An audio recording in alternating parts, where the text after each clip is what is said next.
Welcome to McPlum, simple solutions served daily. You start by making the generator safe and accessible.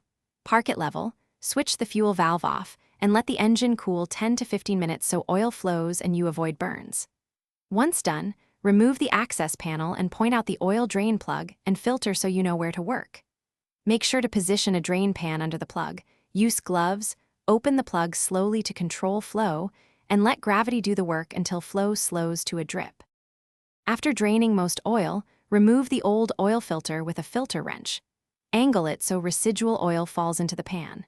You want to clean the mounting surface with a rag and lightly coat the new filter gasket with fresh oil so it seals properly. Once the new filter is hand-tightened to manufacturer guidance, check the drain plug gasket and replace if damaged. Reinstall the plug and torque to the specified value to prevent leaks. Then top up with the correct oil grade and capacity, pouring slowly and using a funnel. Check the dipstick frequently to avoid overfilling. Once filled, start the generator and let it run 2 to 3 minutes while watching for leaks and any oil pressure warnings. This circulates oil and seats the filter. If you see leaks or the oil pressure light comes on, immediately stop the engine, retorque the drain plug and filter, and recheck gasket condition. This fixes most common issues before damage occurs.